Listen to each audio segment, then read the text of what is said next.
So my name is Kolja. Its origins are Russian. I've been named after my grandfather, whose name is actually Nikolai. So the short version is Kolja. So in the Slavic background, it's everybody has a long, short name, and I'm Kolja because I've been used to this name. Okay, thanks. So what do you think you're about 70, 75, 76 days, something like that now? Well, I actually don't really know. It's like something about 10 weeks. Maybe it's the 11th week, maybe, yeah. 10 weeks of walking. Yeah, I just thought it through. I kind of was playing with the numbers. It's like 1,400 kilometers so far. And I actually wanted to reach at least 20 kilometers a day. So if those are 70 days, then I'll be fine with my calculations. I wanted to reach 30, but anyway, we had like 4 days off when we arrived at a supporter's house. They invited us to stay, and we actually took advantage of it, having little caravans over over his property or the place where he was living on. We stayed in a caravan, well, actually 2, and had 3 days off. And when we were building the this cart or trailer or however you call it, we had a day off, kind of a day off walking. Because you, from what I understand from you, as you've gone along, you've developed this cart more than it wasn't a planned cart. Yeah, yeah, that's quite an interesting. Yeah. I started with a pretty cheap trailer for a bicycle. It was a regular. It's a Canadian company who produces them, but used. I found it used, and so was quite a good opportunity. So I took it and thought I would push it along. So I took some tools with me, and I knew that my son will come with me, and he set a boundary. He told me, "Oh well, I don't know if I will come with you walking, because if you walk too long, and I'll be tired. So I need a break sometime." And this was the rule. He said that he would need some place to sit on. So I had in my mind that I will have to build something around so he can sit while I push him. Or actually now it developed to be pulling. So it's like a rickshaw. Right at the moment. Very good description. Yeah, it is. Very good description. Yeah. Next time I'm gonna put bigger wheels. So right. it's 20 inches wheels, and to go those footpath, we sometimes try to take advantage of. It's a hard work, just a branch this size. Would stop you really, really bad, and all these pedestrians walks, crosswalks. Some countries have good lowerage on those. In France and Belgium, you can search daytime with a search spot, and you wouldn't find any. So it's been quite hard, and bigger wheels would make it easier. Right. So, what was your life like before you started this journey? I mean, what was your daily routine, sort of thing? What was your work and stuff like that? Well, I tried to study twice in my life, but didn't manage to get to an end of those. Didn't have a certificate. So started to earn money ever since. I had difficulties in my life. The child wasn't really planned, and it was a difficult time for me to see my son and to stay in touch, and that's why I kind of had to stop studying. And I worked all my life. Even if I were in school, I tried to earn money in the health sector or taking care of elderly people, and so kind of knew the work. I kind of actually liked it, and so when I had trouble to finish my study and had to earn money, I started working as a, how do you call them, taking care of elder people. And Care worker. Care worker. It's not a nurse, but it's a care worker. And yeah, this was the first time I had seen the sector being pretty exploited. Time was rough. A few, like almost a decade earlier, the Socialists came to power in Germany, the so-called Socialist Party, with the Green, and they actually started a war. With they didn't start it, but they sent troops to former Yugoslavia, bombing Kosovo for, I don't know, 80 days. Belgrade was bombed too. So, and this government also privatized the health sector. So he didn't privatize it, but made it possible that those health facilities can be privatized more easily.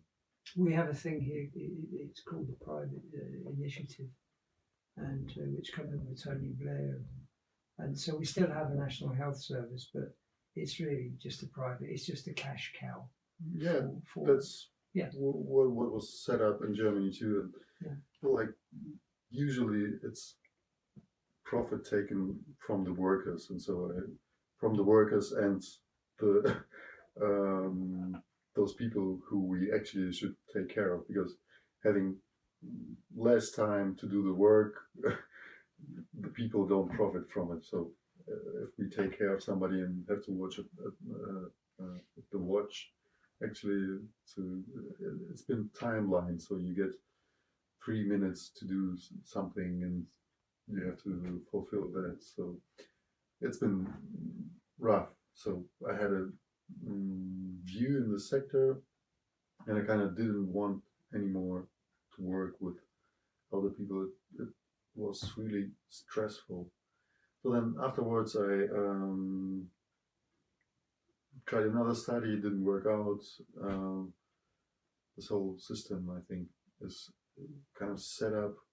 So I tried to study meteorology, and professors telling me one day that we can't predict the weather for more than 3 days accurately. So after 3 days, statistically, you could better flip a coin if it's going to rain or not. And because of the mathematical solutions, you put us in the data in the model, and those are differential equations, which after a while starts getting pretty wild, and you really don't know which one of those possibilities will really occur. But the next day the professor would say, but we can predict how climate change will be in 100 years. So having so much less data, they would still say, no, those IPCC models, they are totally correct. And when I studied this, I kind of tried to look into this whole subject and read some reports of IPCC, and then reading papers which said that actually just recently, so-called recently, it's like 10 years ago, or this timeline, somewhere 10, 12 years ago, they took the surface area of the oceans into the models. So the data they had and were working with for decades, those were just estimates of 2/3 of the whole planet. No, 1/3. So they had the kind of data for land masses, but not really for the oceans. And so they included those like 10 years ago. And so this whole theme, like the professor who can tell one day we can predict weather for more than 3 days accurately, but we can predict how climate will change in 100 years. This was a kind of no-go for me. There were other issues which had related to myself and my family life, but this was one of the points which really set me back to go to university, because this was not in my mind. So they're trying to teach me something I don't agree with.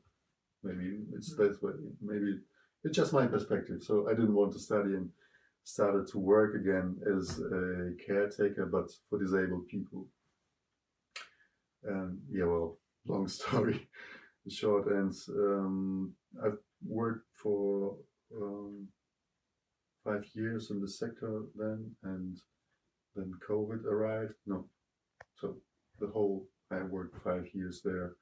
But meanwhile, COVID arrived. I worked as a night shifter.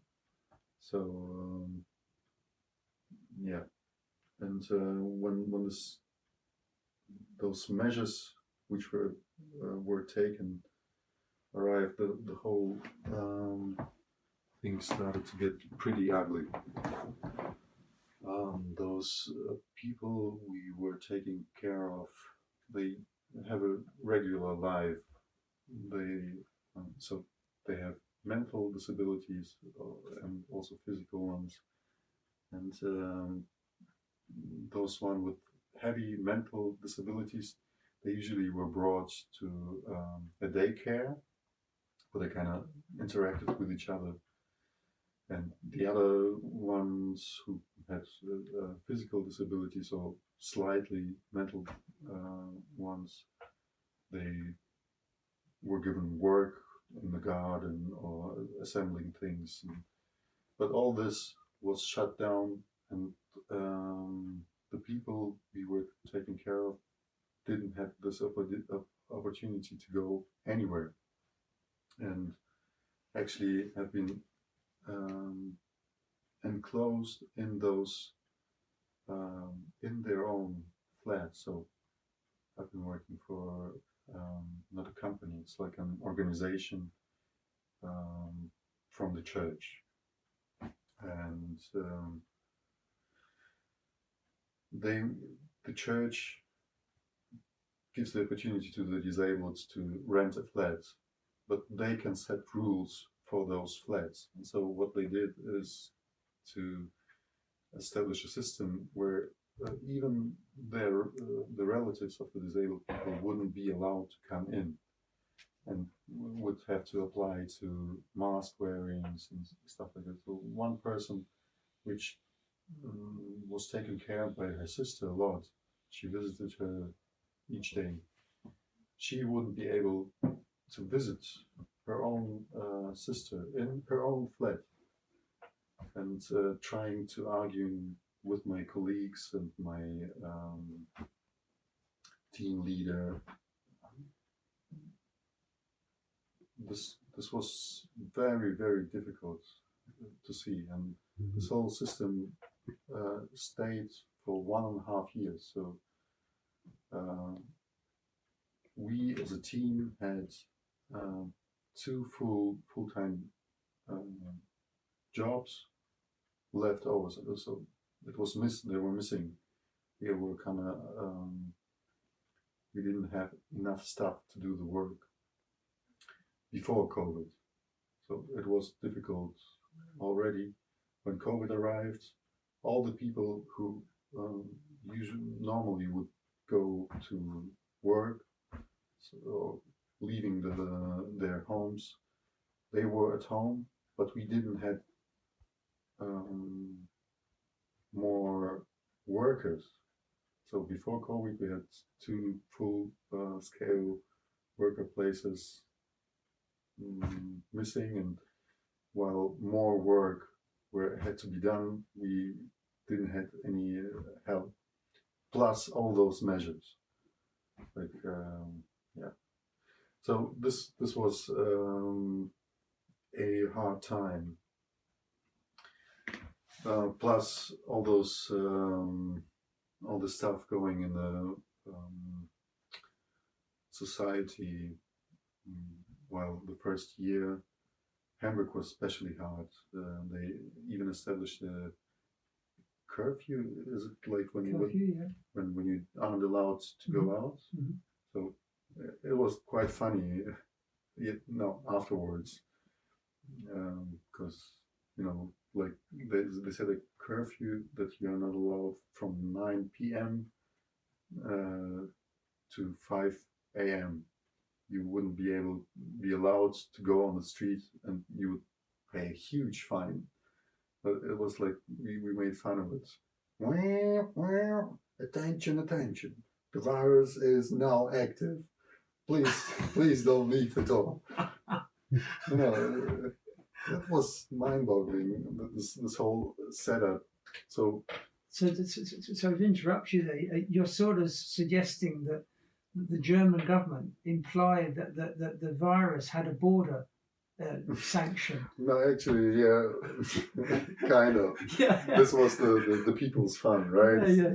The intention behind it was that people wouldn't gather together. So the government, the region. So each region has to decide. There are 15 so-called smaller states in Germany and 16 which can apply their own rules. And Hamburg was especially hard on those rules, even though the mayor is a doctor. He should have known this kind of. So he's a medical doctor, actually. A lot of those measures which were taken should not be considered as real issues for the health care of the population. But the idea behind was, I guess, to let people not come together.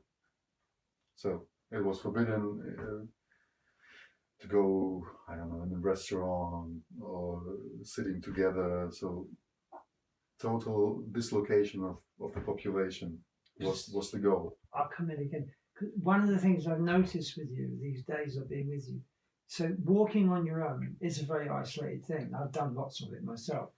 But yet, I've also noticed something, that you're extremely collective and you're extremely communicative. And you do bring an audience. You do create a situation where people want to be in your company. Mm.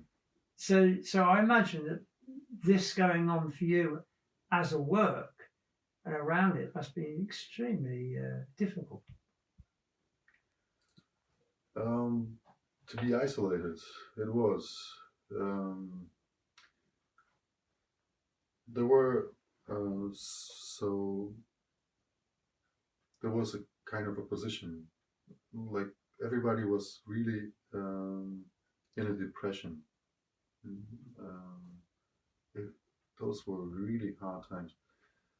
Like when oneself had the opportunity to gather information and not look just to the neighbor, but to the neighbor state. There was a state, even in Europe, who didn't take any measures.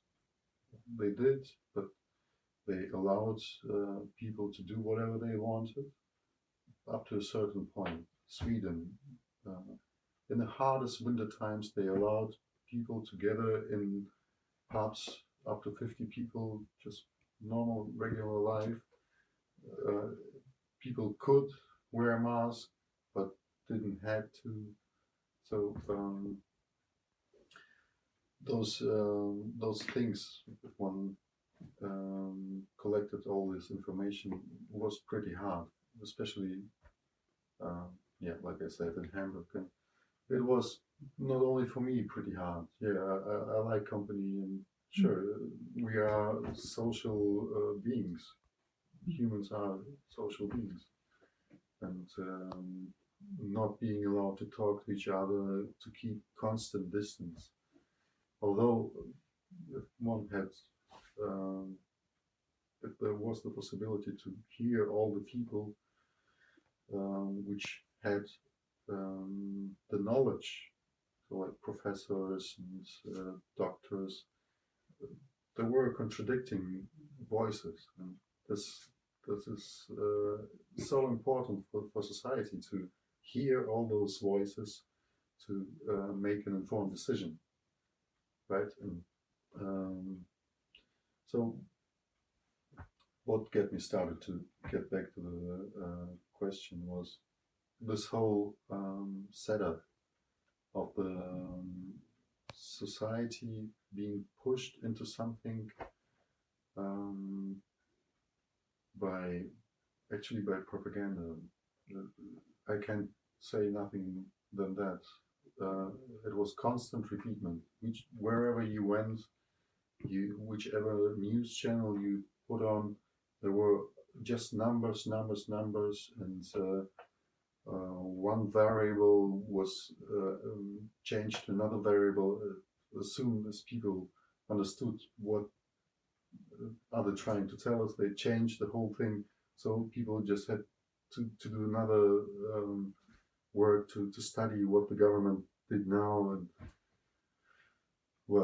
and actually knew about Julian's case for a long time. So my origin, like my name suggests, is the Soviet Union.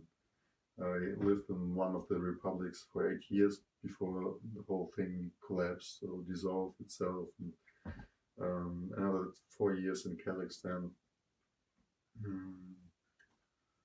And so I had a different perspective on life. So when I was 12, we immigrated to Germany. Actually flew, but we had a status of not immigrants but refugees. My grandmother's Jewish, and so in the Jewish communities, being Jewish actually is given further by the mother's line. So my grandmother had 3 daughters, and one of them had me, and so actually I was Jewish for the German government too. That's why our family could go to Germany. The party which runs the government at that time was the Conservatives. Actually, they call them Christian Democratic Union. They don't really act Christian-like, but it's a name. Well, and they invited Jewish people because of the Second World War and the concentration camps, and so kind of as an excuse. This was the official version.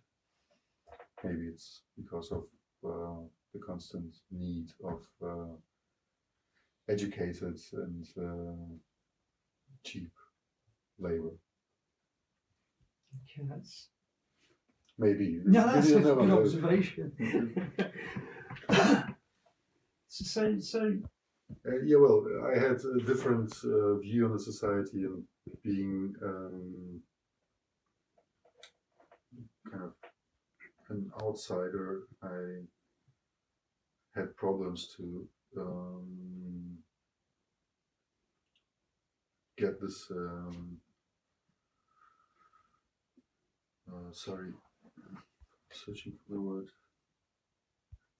So this form of society was completely different to me. And over all these years, I was kind of an outlaw, or outsider, and really liked to collect information, especially being a night owl. Like, I'm not an early bird. I'm a night person, being awake for longer than others, and actually had access to information broadcasted in the night. And those were the real things. Like during the daytime, it was constant repeatment, while in the nighttime, this was the interesting stuff, which actually showed the failures of the Western society. Then there were possibilities to get this information. So I'm talking like 20 years ago, when internet just tried this starts, where nowadays one can access more easily, or maybe not anymore, but there was a period of time where information would flow, like with the start of WikiLeaks. Yeah. And now those things happen, like WikiLeaks started, there was this huge blow of information, huge burst, and then suddenly this thing to Julian happened, and he had to flee to the embassy, and So it's the like, whole sounds story. like to me that prior to this, you was very excited about the freedom of information, and that you exposed yourself to that. Yeah. And it's funny because usually they say the dead hours of night is when the boring stuff's pushed out, and yet you found amongst that, you found a wealth of information. That's quite interesting and very enlightening, to be truthful. Yeah, I don't know if it's the boring stuff. Maybe it is framed as boring stuff, so people just, oh no, this is the boring stuff. Why should I even take a look? Yeah. But those, not always, but often during night times, when I grew up and formed my mindset, those were things which really mattered, like Snowden stuff, and all these documentaries about. There's a pretty good documentarist, Dirk Pohlmann, in Germany, and he made stuff on the method Dragon, where he showed that the Western world, whoever it was, maybe MI6 and other secret services, they arranged a so-called coup where they hired I think it was an Italian submarine firm,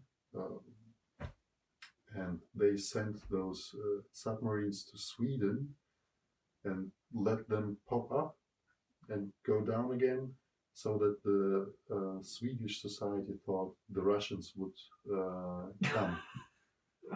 So Sweden was a neutral country, and NATO countries, or maybe the USA, people in power tried to influence the Swedish society to go into NATO, because Sweden tried to establish a connection between the Soviet Union to work together, and this was kind of contradicting the powers of the West, and so they tried to influence stuff. And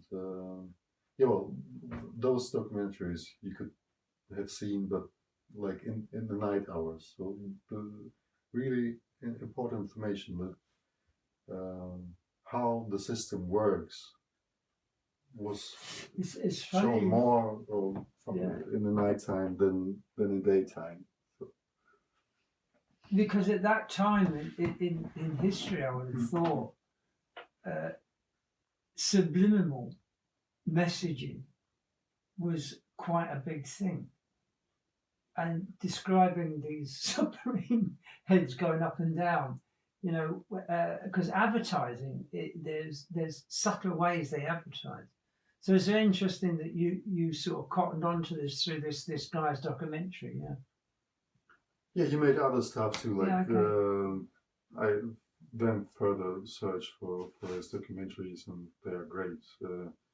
He talks about that Israel has actually nuclear weapons, but nobody talks about it. It's like a forbidden.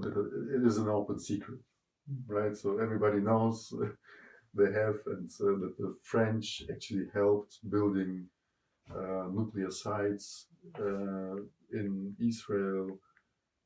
He compared images of nuclear plants in France and Israel, and those were exactly the same. So France helped Israel building nuclear power plants where they breed those materials to build bombs, and so really interesting stuff. But this is usually hidden. So instead of giving the population this information, they say, no, you really, it is a democracy, you can access this information. And it's true. Like in the case of Julian Assange, they do report, but they report so seldom that it does slip under the radar of normal life people, being busy with working, kids. They try to, let's sit down and watching TV, and then the news come. This is bad, this is bad, this is bad. But those kind of information had to be highlighted. Instead of highlighting, they send it once in 3 months or 6 months. And when you say, but you don't even report, they say, no, look it up. We have reported. And it's actually true. Are you familiar with The Hitchhiker's Guide to the Galaxy? Oh, yes, I You've just read the first book. They highlighted a point in it where the Vulcans are telling Earth if you won't take, if you don't could take, have gone to Alpha Centauri. It's been there for 50 years. yeah, you could, and it's like, well, it's the bottom of a staircase that wasn't there, in a filing cabinet that was locked, but you didn't take any interest. You really highlight that. Carry on, but you just maybe chuckled that. It is. That's the setup, Yeah. So Julian did really, in amongst all this, would be very inspiring, because he was the person going down the staircases, getting into them filing cabinets, and bringing that information out. Is that a fair assumption of that? That's it. Yeah. Not even he. So he made it possible. He set up the platform. The platform. Yeah. Right. And so the whistleblowers could give documents which were in public interest. We paid for all this. Yes. Right? So we are the people who work, each one of us. I don't want to separate people from each other. Like, even rich guys do work, right? The point is, how much is a work worth? Can it be worth 1,000 or 100,000 times worth of a, I don't know, street builder or plants grower or a caretaker or whatever you take? We kind of should have. Well, it's another discussion, but I just mean, we are all working, and I suppose what I'm gathering from it is like, is the fruits of what we do. We should be allowed to see the fruit at least, even if we don't eat it. Right. But well, anyway, Julian and the whistleblowers made us, the public, having access to the information we actually need to make informed decisions. Like why were Western societies in Iraq? What was it all about? Why was it Colin Powell holding this flask? Saddam Hussein can erase each city in no time, right? He said something like that. And then going to Iraq and then finding nothing. You know, this. I remember Putin telling once publicly, "If I were the Americans, I would have found something." You know, this is a pretty hard thing to say. He made a joke, but this is how those powerful work. They would invent a lie, like Mike Pompeo admitting to the public, yes, we all cheating and lying, and he was proud of it. He was proud going to other countries, influencing the population, setting up a new government, which will then kill their own servants, and this is so mind-boggling. But you know, the point of Putin was, to make a joke. But this is a psychological thing. You know, it's like sociopaths and psychopaths do such jokes. You know, I don't want to offend personally Putin, but this is power politics, and they do this all the time. And we should, like Chomsky said, talk truth to power, right? Yeah. And to be able to talk truth to power, we need this information because we are paying for it. What is this all about? National security? Why wouldn't the USA, even though the files should have been released now about the death of John F. Kennedy, they set them up for another 75 years under locks because of national security? What is this all about? What would happen to the national security if the truth came actually out? This is a real interesting thing. And so Julian, who made all this possible to gather those informations, corruption, environmental scandals, and treatment of prisoners, this is done in our names. Those soldiers we're sending to be killed and kill others,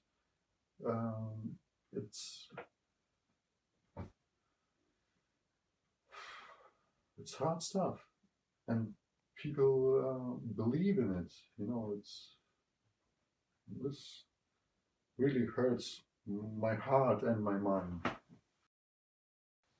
As you've described this, has that, as you've come along your journey, has that got stronger?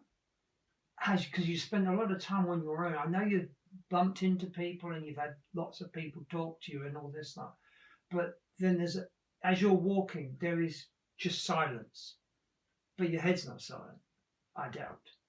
And so what is the processes that you've been going through inside? Because I've done a lot of this walking myself, and I do know then things happen. And do you feel, has the walk kind of resolved anything for you, or is it expanded it for you? Where are you? Where do you think you are right now with it? Well, actually, I kind of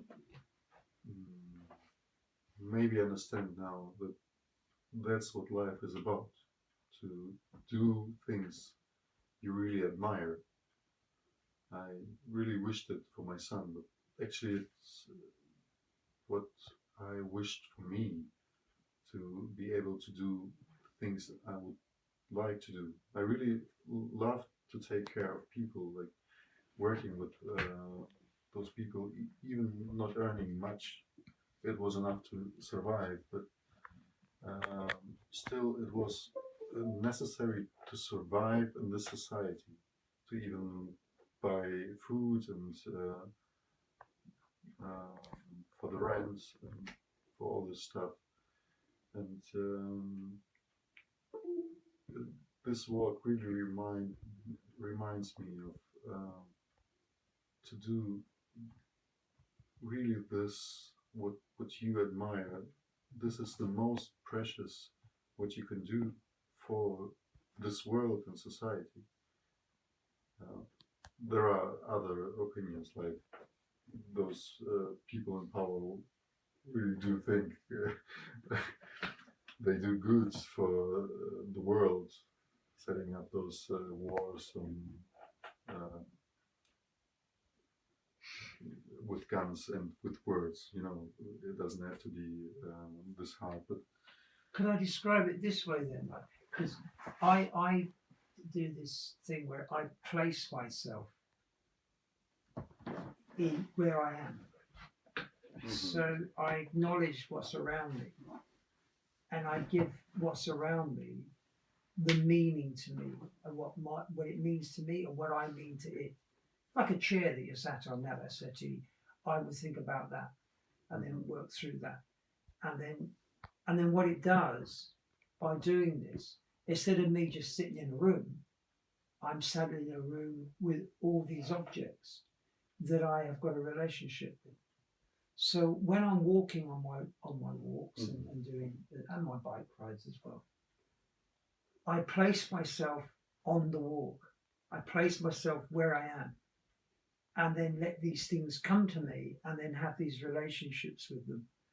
And then through doing that, there's some of it. You said something to me the other day. You said, when I asked you the similar question, you said, "Oh, I find myself laughing at myself a lot." yeah, And I relate to that very much. You know, how silly my thoughts can be, but how okay that is to have them thoughts. yeah, for sure. You, at least it happened to me that I observed myself having those thoughts and realizing those are thoughts and they are allowed to be, but I am something else. So I'm not my thoughts, right? So they can come and they can be. They have a huge variety from being so-called good and so-called bad. You know, just yeah, they are allowed to come, and I am the consciousness which decides what is good and what is bad and what will I do or not, and those the same for feelings. And yeah, actually being kind of on my own. I also been on my own for long times, like being in remote areas where one walks and walks and walks and don't even see a person, and to keep on. And then there is like this feeling of hunger coming through, and no, you're not really hungry. Yeah, it just, and then this constant play of the mind and the guts and this whole body, this whole system. You know, I always tell to my son, you're a whole universe, and this really is the case. So now we kind of start to understand that we are a human body and we have a biome, so a whole planet of bacteria living in us. Like we have more bacteria cells than our own cells. They have a lighter weight, but still those are organisms living in us and influencing us. And there's a virome and whatever there may be, even in us, what we do not know now, but maybe will later. how all those things work together and influence us and feelings, thoughts. So listening to that is like you would be an advertising person's, salesperson's nightmare, because they would be trying to tell you that you need to act now, and you need to do this now, and you need to get this now. And what you would be, I'm suggesting that you would be going, no, it's okay at the moment. I'm not that particularly hungry. Well, growing up in this Western society, so after the 12 years, the first 8 years were kind of all right, and then things started really getting complicated after the collapse of the Soviet Union. I remember my mom paying so the society worked further. People had rearranged themselves, and my mom still wanted to give me something like education. She set up a piano lessons, and she paid this women with chicken. So money was worthless, but society rearranged. And going through this phase maybe made me think about what is important in life. So when money is not worth any more than the paper which it is printed on, people gonna need food, and kind of realizing that on this planet there are people who are dying of famine while going through these societies, and there's food everywhere and it is thrown away, and this is mind-boggling. But a nightmare to a salesperson. We need salespersons, but not to consume. This whole consumerism is, in my opinion, a false thing to do. If everybody would, so we don't really know, but I assume those studies are right. So if everybody would live like the Western societies, that you would need 3 Earths. So for our consumption, we have to have other societies which we exploit, and the result of it is, for example, famine or slavery. So one could think that all those people working overseas are slaves. Actually, when I studied, I lived in a community, and one of my roommates, he came one day and said, "Do you want to know how many slaves you have?"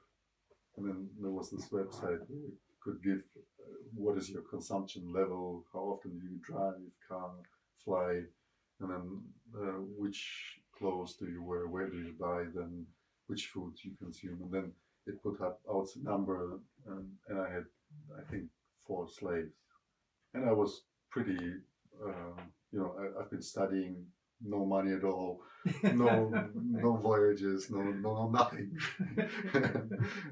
just barely surviving in this society in Germany. I had 4 slaves. So you was a lazy economist. Right. But this still applies for these societies. So for all this consumption, we have to get it somewhere. And this is what all these wars maybe are for, just exploiting people like it's been done for ages and the recent 600 years of European history. So you could actually put WikiLeaks in there, highlighting the fact of Western greed for consumption of other countries' economies. Well, what WikiLeaks made possible is to consume the right information. So information is a thing, a food for our brain. We need good nourishment to have a healthy mind, as we need healthy nourishment for a healthy body. We need the information to make an informed decision. That's the point. What WikiLeaks made possible, what for I'm so thankful. So, you know, I really would like to work for a society, and that's one of the other reasons for my walk to to make it possible that society gives mental nourishment, the right mental nourishment to the society. That's one of the things I've observed walking with you is that you engage with people. So they go, well, what's that about? And then you engage with them, and then you inform them of what that's about, and you listen to their questions. But there has to be interest. So yes, in the society, what really makes me sad is many people. I don't know what it is. Is it not enough time or something? But they don't even bother. There's a man with a rickshaw with a huge sign on it, sweating all over his body, and they don't even want to know. So there are those people who engage, and then I'm really happy to give them the information, because this is crucial to a free society which we claim we have. So I really would like to work for a society where these things are possible. And another reason, so I see these societies, so let's say on a scale of a free society and an enslaved society, we are going towards slavery, and I would like the scale go back to freedom. Yeah. Julian Assange. I've got a relationship with a poster, so we are on Julian and Korea when we talk to each other. I'm carrying those posters with me in 10 weeks now, and Julian always watches me because those posters, wherever I put them, Julian is always looking at me and watching over me. And yeah, I really would like to continue his work, or remind actually people that there is a person, he's still living, and we have to fight for this person, which is a huge symbol, one of the biggest symbols for a free society where free speech, free information flow is possible. And we have the right to know. We are living in a society and make all this possible. It's well, there's two things that come up. One is we talked. I asked you, was you aware of a group called Led by Donkeys? And you hadn't been, but they also do a similar thing, but they had much more production. It's a bigger production thing. It's a screen, and it's on the back of a truck and all this lot. And they don't actually physically engage with the people. It's just a screen, and you watch it. Whereas yours is a much more interactive thing. It's this is the big difference. And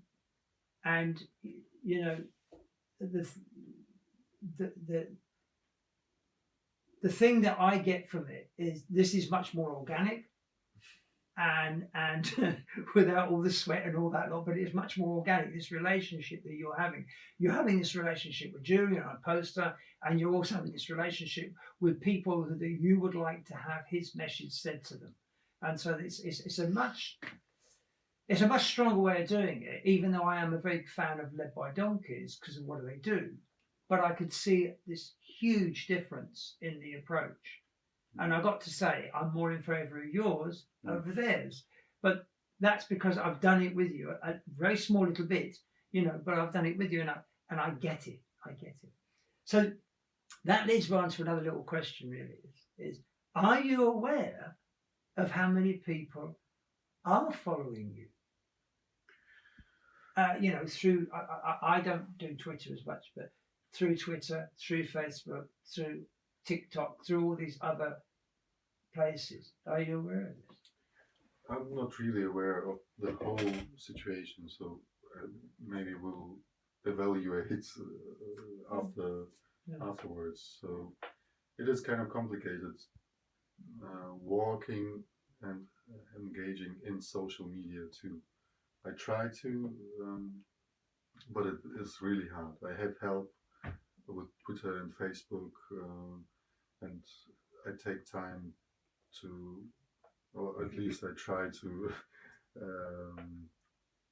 put all those things together I experienced, or at least a part of it, and write them down on the Telegram channel.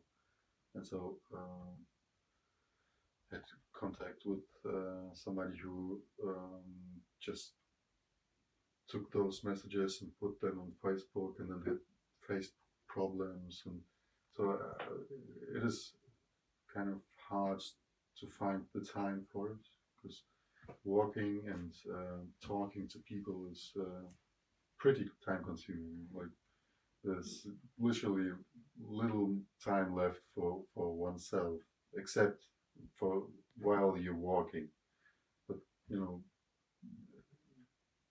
it's a huge experience, and I wouldn't want to miss it. But I'm not aware of the whole influence of my walk. Well, being with you and we was invited in for a cup of tea, and you actually took the opportunity to have a shower as well. And one of the family members is a production person for a very well-known left-wing thinking channel, and I noticed they haven't tried to get hold of you, but that was very interesting for me, because I put you on Facebook, right, and I put you on quite a few places that I go to, and I was watching the responses on it, and the responses I was getting, which I really liked, were some of them were obviously in depth, but others were very simple, and it was thank you. That was very positive through that. Thank you was quite regular. Or another one, there's my man. It's like, it wasn't a dating agency either. This was Literally, I do encourage people to not follow my lead, but to acknowledge what is important to them, and be part of the evolution. So not revolution, but evolution. Mm-hmm. And we are a society, and if we want to move a mountain, we can do it. We just have to start with the first stone. If everybody carries a stone, we can move the mountain. Maybe a year. Well, that was a very interesting conversation we had earlier this morning, which was quite a long conversation, where you talked about carrying the baton. Yeah, oh yeah. Yeah. Yeah, you asked about if I would like to do the same thing again, or do another thing, and I told you about that. Next time, I hope it is not necessary, at least not for Julian. So I think this so-called fight, it's not a fight with fists, but it is this constant fight which is going on in society between the majority of people and the little minority, rich people or people in power. And so that's how I mean it, like this fight, not the French Revolution fight where they really beheaded somebody and but the oligarchs still survived. Not like that, but it is a constant evolution of fight, and I try that we talk to each other so we can make society more livable for everybody, not for a few. But then back to the idea was, so walking the whole distance again in such a short period of time. I had the idea to make a baton walk, where people. So each time I approached, there were active people who knew about the case and the importance. So then the idea emerged that we as a society should do this. I really hope that, I don't know, 1 million people would walk with me, so the people in power would not be able to ignore such a protest.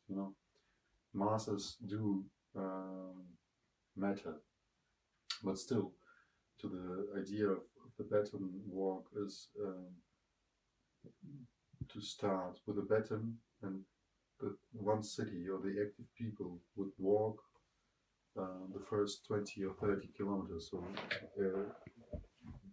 day worth of walking, or at least those people who can, and pass the baton over to the next city where they arrive, and then this city will start in the next day so the active people, maybe the whole city, why not, to go to the next city. And so this, like you said, the Olympic flame, this is the idea of the Olympic flame,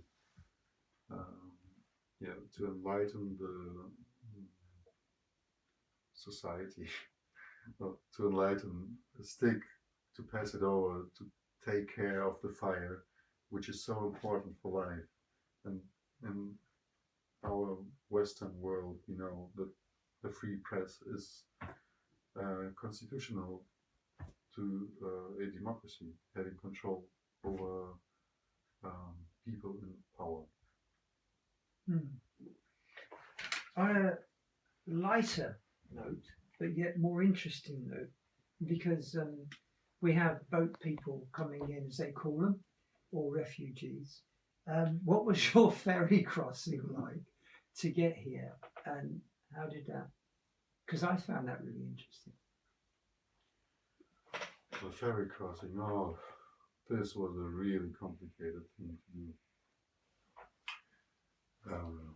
Well, actually, I've got a passport from the European Union, and it should be without problems making the crossing, at least to the regulations.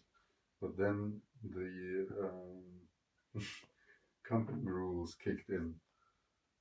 I tried to get a ticket in the tickets office, and they said, no, we can't take you with us, because you with this thing, you wouldn't go as a passenger, because this trailer is too big for a trunk, and this is not a bicycle, and we can take you as a bicyclist because this is not a vehicle. And this was the point, that I would even have paid the higher price for a bicyclist with a trailer, but they said, no, this is the definition, and there is no bypassing this. You are not allowed to go as a passenger because this thing is too big for like a rucksack or what you're allowed to have with you.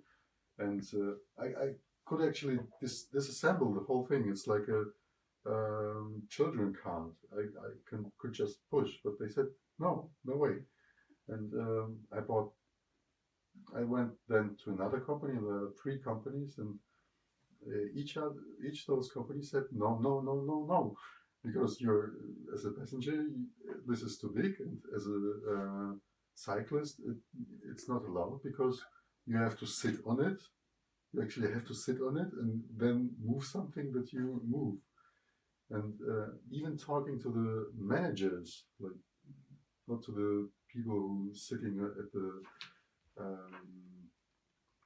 tickets office where they control, but I even talked to the manager and I described the whole situation. I'm on my walk and made already 1,000 blah blah blah kilometers. And do you really think I shall stop here because of your definitions? Why wouldn't I allow to come on the ferry? So I found a guy at least who took my trailer as a real trailer. So I don't have a coupling, but he was into motorsports and he managed to wrap stuff around and he went really slowly so this thing doesn't go off, and that's how it was possible to come to come over. But this was, it was like I arrived there at 7 o'clock in the evening and there were 3 ferries going afterwards, and the last was 22, so 10 p.m. in 45 minutes. And I booked for the last one just in case that anything, and tried to find a person which would take me with them for 2 hours. It makes me wonder. There's 2 things. One, we're back to the Hitchhiker's Guide and Volgans with their very rigid rules, and they can't be persuaded any other way. And so I'm not saying that the ferry services are Volgans, but they sound very much like that. And then the other thing is, of course, how would a parent go on as a foot passenger pushing a pram with a child in it? How would that?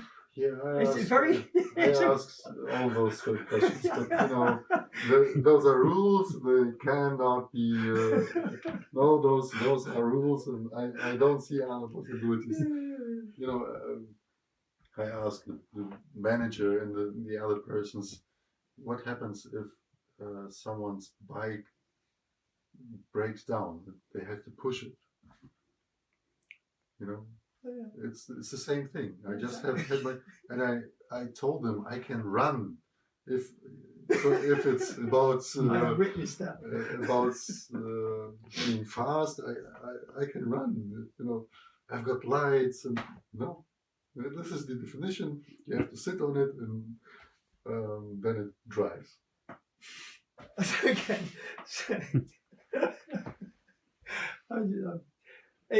So since you've been in the UK, what have you found a more, I'll rephrase it, right.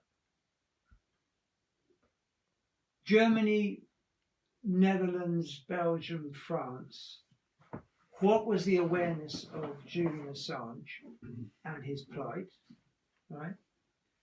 And what was the difference, if there was a difference, did you notice when you got to the UK?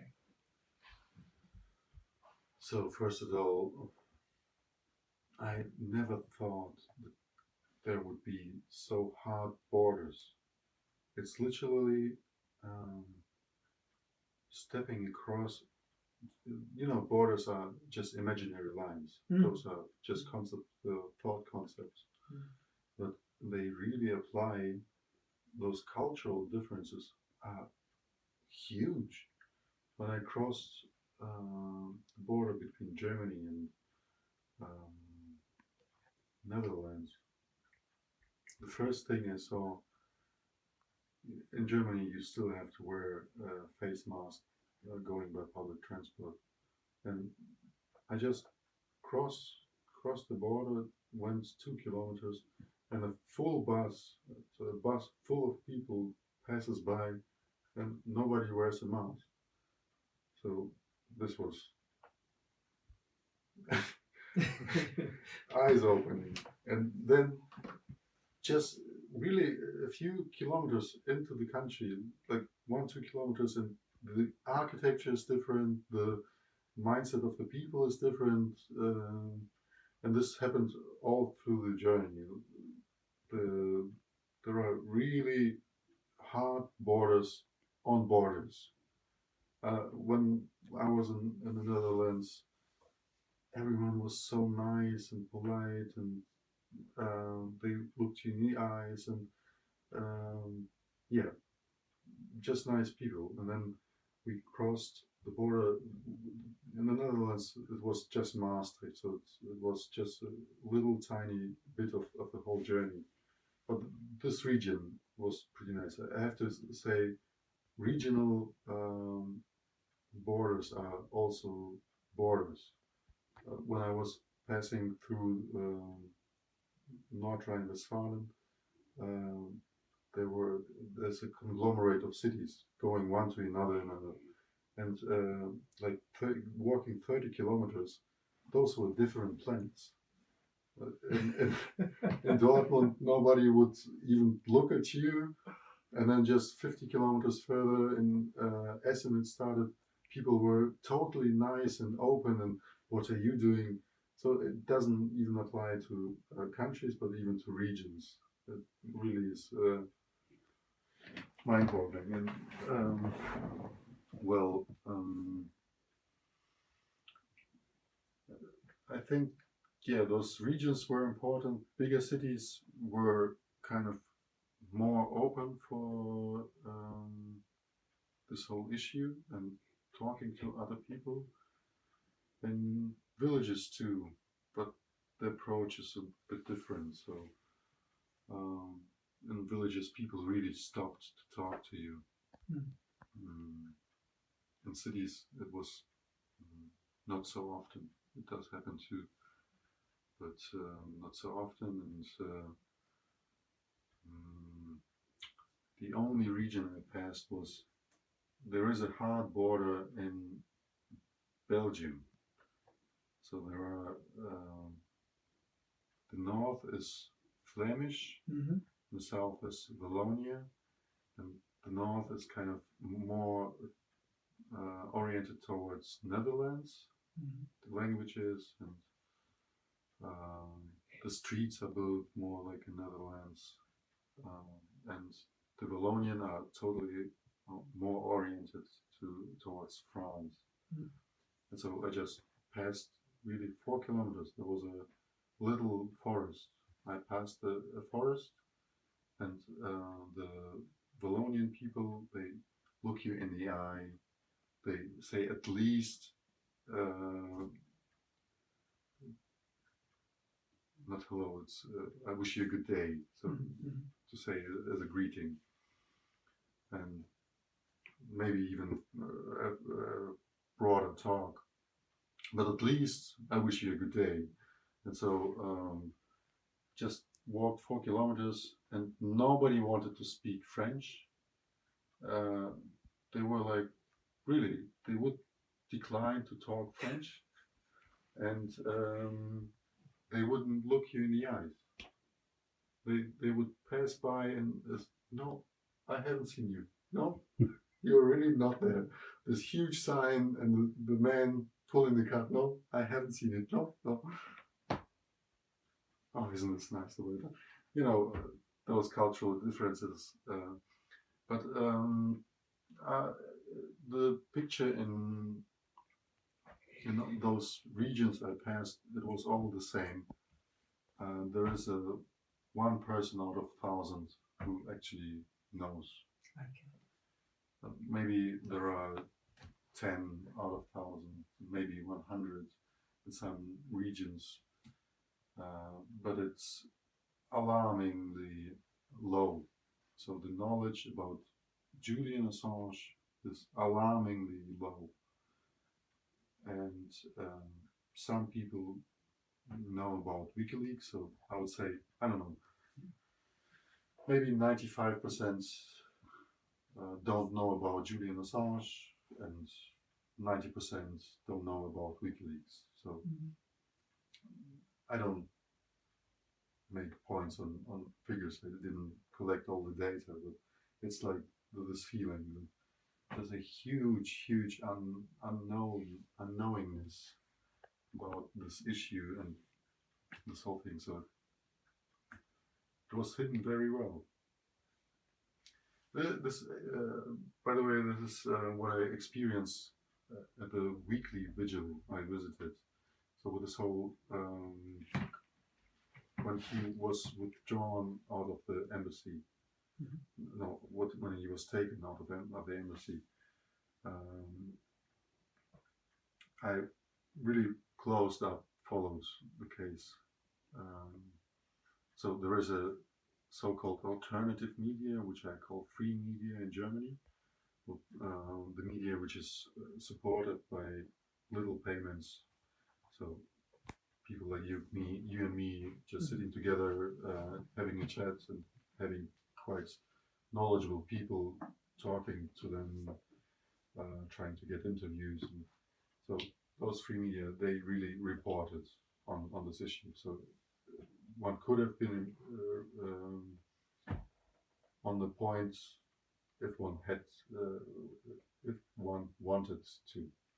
So you don't have to consume the mass media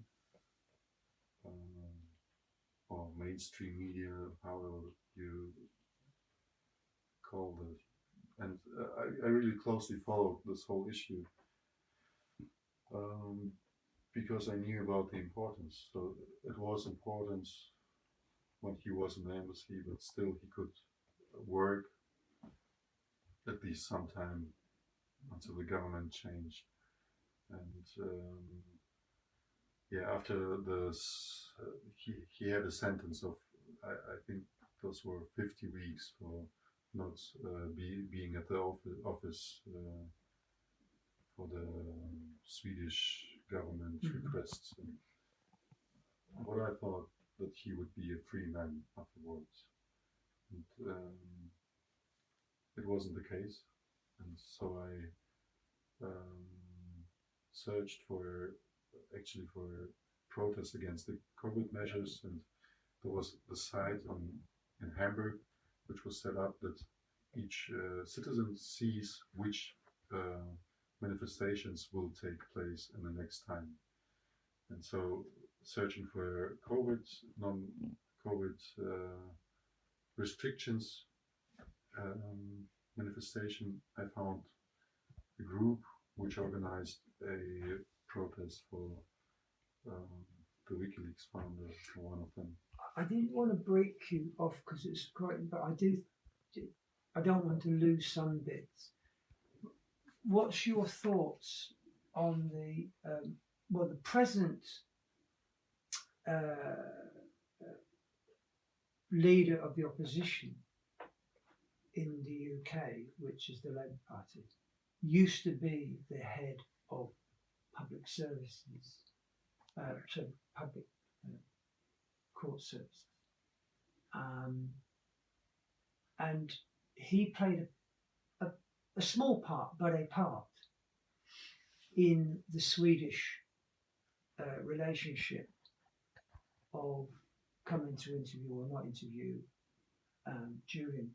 What is your thoughts around that little bit? Do you think he escalated the problem? Do you think, do you think that had that been sorted out and closed and finished with, then there'd have been nothing they could do, nothing they could say? That's his book, but they had heard some interviews and some speeches. And, as I understood it, it was a setup. And this guy you're talking to, I don't Well, know we'll call his him by name. his name. His name's Starmer. Yeah. So this whole system was a setup. So he, as I know, Julian would have talked to the Swedish authorities, and he offered it several times. He said I wouldn't go out of the embassy, but you're invited to come here, or we can do it online. and it was possible. So it has been done already several times before, not with Julian, but the Swedish authorities would have easily made it possible, and it wasn't done. And those figures, they played their role in this whole issue. Now, one of the reasons for my walk is to raise public attention to the case, and to ask, to demand the politicians to be responsible for this, what they done prior, and in this case. And what they're not doing now. They are not. They're not, and this is what I really ask of people. They are, whatever they are offering me, I say, I don't need it. Please work for the society. Make this happen. This is all I ask. Please, things are helpful, which, like having a cup of tea in the shower, I really am very thankful. But still, what is really important for us is that we move the scale in the right direction. And it's been pushed for us in the wrong direction, at least in my point of view. And this is what I ask the people, that we have to catch those people and make them responsible for what they have done. Like, it seems it is corruption. I don't have the evidence for it, but like, this was what WikiLeaks made possible, having not claims but actual information, the truth. I noticed that you put yellow ribbons with a message on them on church doors. Today was a first. I saw you do it on a Masonic lodge, which was really exciting. Like some Chomsky said, talking truth to power, and I really believe that all those gathering places, like the Masonic lodges, they do it for a purpose, and it's not just like drinking beer. It's the interconnection. They connect each other and help each other. Those are communities, and so they really have power. I haven't looked real closely, but I really have a feeling, guts feeling, that Masonic lodges do have a lot of power, and so churches do, and especially churches have a huge influence, had and still have a huge influence on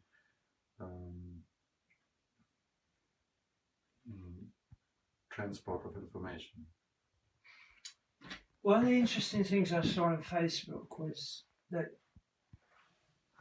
you stood outside Canterbury Cathedral, which is respectively supposed to be the head of the Anglican Church, and you was waiting outside. What was picked up on Facebook was that you were seen there, and they wondered why you was doing that. And I thought that was quite interesting, that the person, it was an actual journalist who was on Facebook, questioned, and then it made sense to him straight away why you done it. He went, yes, that makes sense. I get that. So what was your response from that particular building? What did you get? Did the Archbishop of Canterbury come out to you, or the leader of the Anglican Church? I've been helped by a lot of people during my walk. One of them came to Canterbury, and he printed a letter addressed to the church to pray for Julian Assange. There were several points.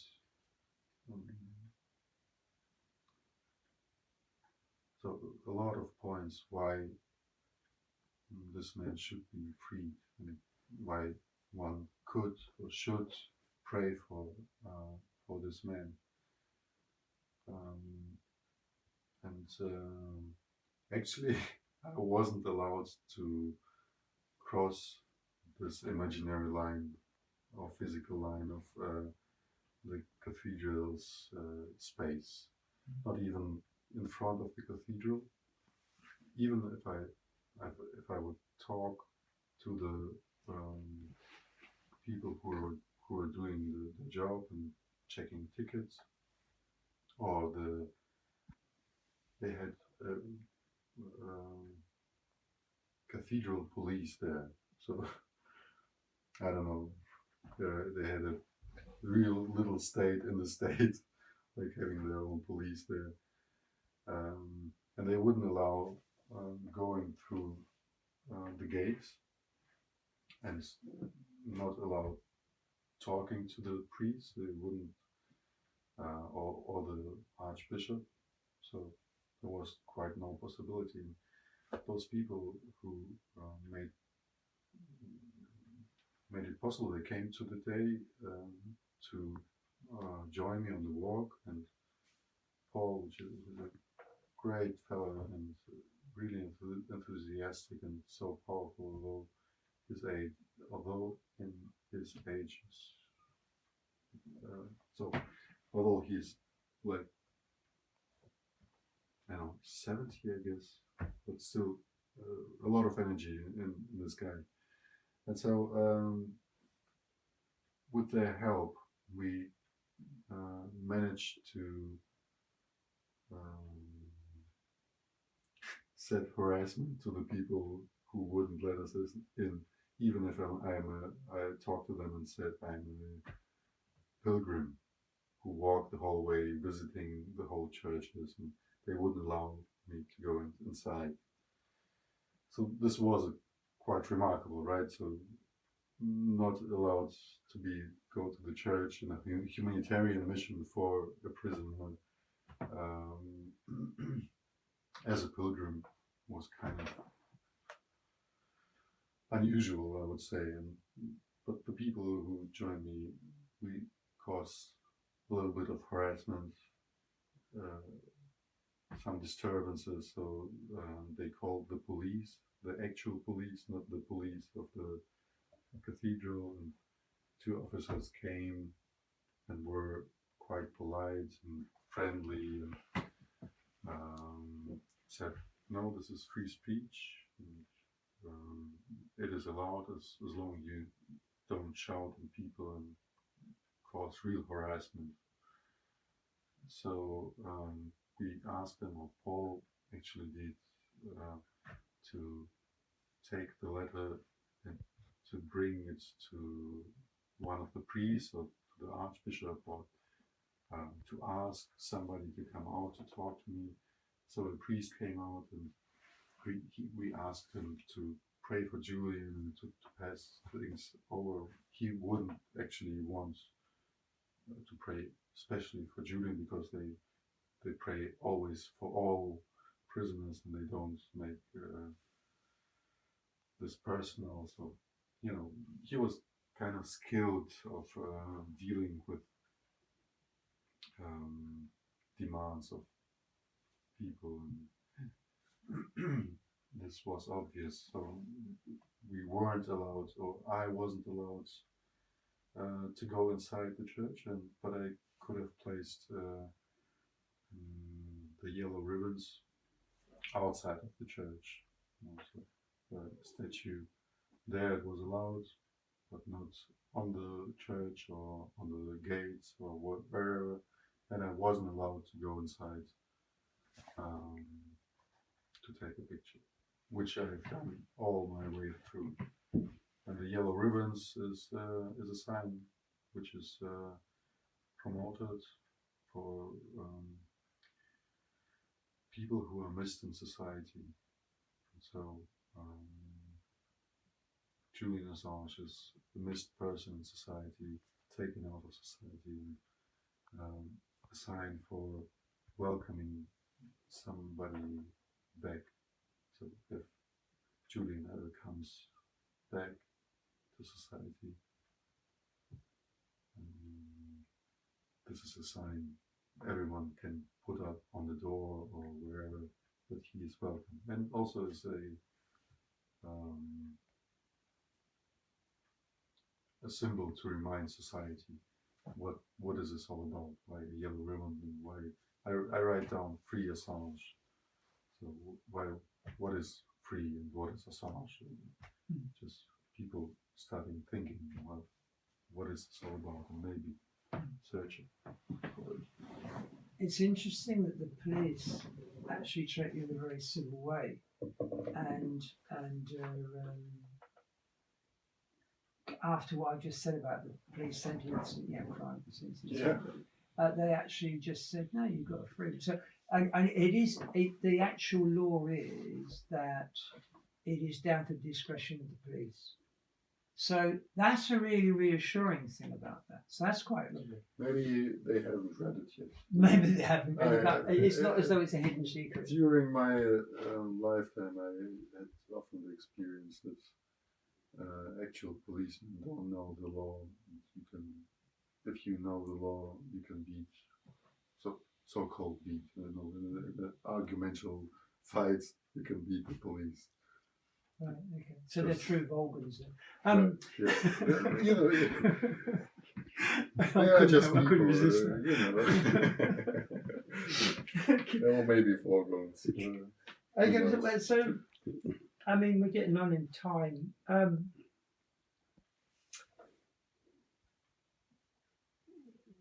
So we see you as a sort of a messenger carrying a message in an activist way, and I think that's a really powerful thing to do. You've just explained quite clearly why you're doing it and how it's done. Now then, not going into religion stuff, but we've had this conversation earlier, which did bring a smile to your face. So my question was at the time was, I'm aware that there was a past truth teller, right? Yeah. And we now got a truth teller in prison, and or someone who gives a platform for truth telling is more the case. And when we had this conversation earlier, which was much earlier this morning, I really liked that response that you gave, because you named a whole run of truth tellers. Right. And the interesting thing about all of those truth tellers is they've all been incarcerated. Yeah. And that, would you like to expand on that a little bit? Because I think that's very powerful, what you said to me this morning. As I told earlier, this is a ongoing fight between the mass of the people being so-called enslaved. In former times, they really literally were enslaved. And, this still kind of goes on. We are all caught in our little cages of work and kids and mortgages or whatever it is, or consumption. But there were truth tellers all over the world, all over history, of which we know, and there are many, many more of which we don't know. Nelson Mandela, Gandhi, Christ. There are so many of stories and even persons in history. I don't know how to go much deeper in it. I'm fighting for one of the symbols of freedom itself, and truth is one way to freedom, to accept what actually is the case in society as well as personal. We all have treaties. Dealing with truth is essential for persons and society. And I really would like this society to engage in movement and activities which will lead to the personal liberation and society, social. It is true, isn't it, that telling the truth allows you the freedom of life. Yeah. Because you've got nothing to hide. You know. So if you have done something that's not comfortable with society, if you tell the truth about it, then you don't need to hide from it. You don't need to defend it. And you're exposed to freedom by doing so. And you don't have to remember all those lies. Yeah, absolutely. Yeah, totally. Because why I was impressed this morning with your answer to that was because of that. Because I really, really believe in that. You know, because when I used to lie, when I used to do them things behind, I had to put this huge mirage up of nonsense.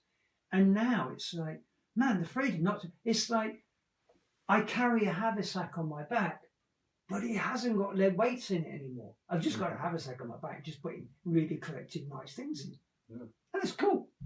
And of course then, what happens then is there's an openness to you, which I see in you, and I certainly, since I've never met Julian Assange, but I certainly believe that he has got the openness as well. And I certainly know that I stand under Gandhi every year.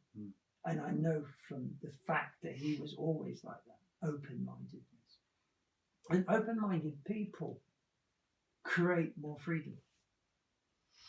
I hope so. I never met those persons. We study them in history, and we are all people with good or bad values, and it also depends who looks what is good and bad, you know. But the important lesson is to talk truth. That's the point. So, yeah, I hope we can teach our people in power to do that. So it's my daughter asking this question. Anyway, she's saying, how did you perceive the idea of what you was doing before you? And I think you said that really, you know, how you perceive what you was doing. But then she says, like, as you've been walking, how's that compared with where you started?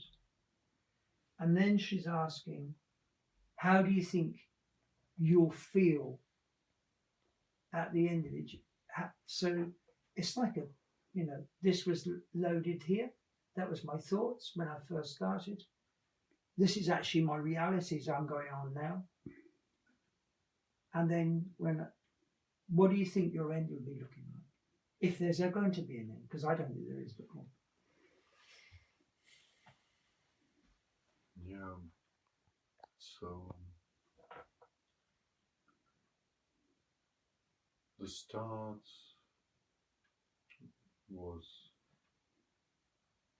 to talk to the society, and I really think it's crucial that we talk to each other. Point. Or full stop, how do you say in English? I think I have achieved that. I really have a low boundary. I told me you need to reach one person per day, and if you have achieved that, that's all it takes, right? So I almost every day of my walk I achieved this goal. Sometimes many times more. But this made me happy. Like during this day, I never wanted to grab. I told about the vision. 1 million people standing here in front of the gates of Belmarsh Prison, demanding he will be freed, or in London, wherever it is. But still, I knew it might be just a dream. it is possible, but highly unlikely. So I set myself like the space where I can rely on. It is enough to reach another person one day, at one day. So each day, and not one day in whole life, but to reach one person each day on my walk. And this would maybe would be a multiplier, maybe not, but if people realize how important this issue is, it could be a multiplier. So each person then educating another person. If everybody does, you know, it's exponential growth. So in the shortest time, we're all gonna have this information. Okay, so the asked question is, which is a very simple one. After all this is, and you've decided to go back to Hamburg, would be you and I be able to catch up again and just reflect the time that you've had and where you're at then? So where are I gonna be then? Yeah, like, could you and I meet up? Whether however we do it, it could be virtual or it could be physical. I'd like to be physical. We meet up and have this same conversation again with the knowledge that you've grasped in, say, a couple of months' time. Yeah, it's difficult to project No, my thoughts, but I understand. really would like to meet again and also to evaluate how I would feel. There are all sorts of thoughts going through my head, but what really will be possible to be applied is a different question, right? Yeah. But sure, this walk opens also my mind. What is possible, what is not possible, and one can overcome a lot of things. I knew it from my prior life and difficulties I had, but still, it is a reminder, a strong reminder, that you just have to start. If you want to move a mountain, you have to start with the first stone. And after that, it will be easier. With each stone, it gets easier. And this was also my thoughts during the walk, and also hard times, thinking how must it be for Julian Assange being imprisoned with all those treatments he receives, like all those scanning or X-rays several times a day, glued keys on laptop. So I was thinking of him, what also pushed my boundaries. And what really is important, you think you have boundaries, but you can overcome those boundaries if you really need to. So there are real physical boundaries, but you can overcome them.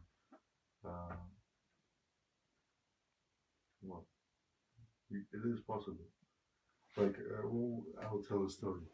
There was a meeting at the 3 points, the 3 borders point, and they only do it once a month.